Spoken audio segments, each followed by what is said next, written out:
នយល់ស្គាល់ភក្តាចិត្តលួចប្រាថ្នាលើថ្លៃគេក៏មិនលងនឹកស្រមៃឃើញតែភក្តាថ្លៃជាប់នឹងនេត្រា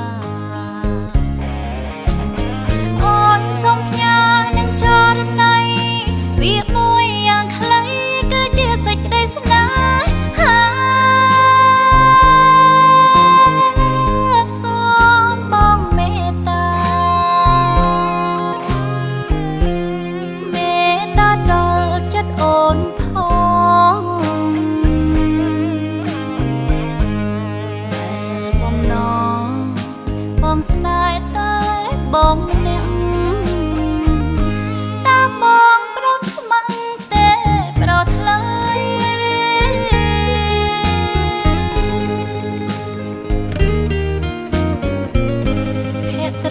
ស្រទន់មានមុនស្នេហ៍ល្អផុតគេក្នុងលោកី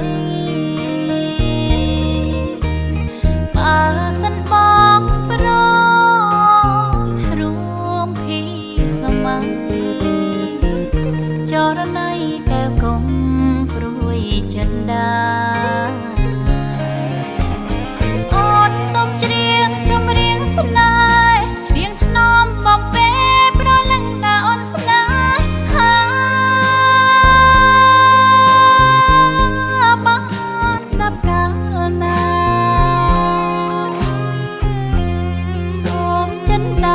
ចេះប្រត់នៃ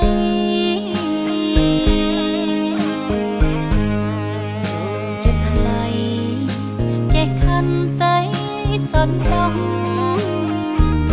ដល់ស្នេហ៍របស់អូន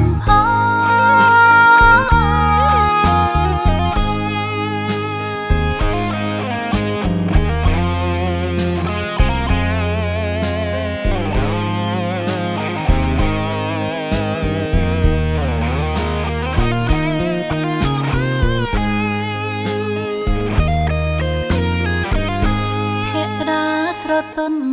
មានមុនស្នេហ៍ល្អផុតគេក្នុងលោកីបើសិនបងព្រ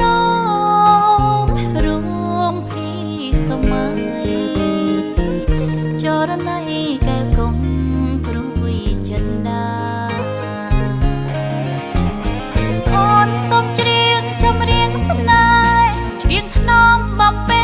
ប្រលឹងតែអូនស្នេហាបានស្ដាប់កាលណាសូមចិន្តាចេះប្រណីសូមចិត្តថ្លៃចេះខន្តីសន្តោស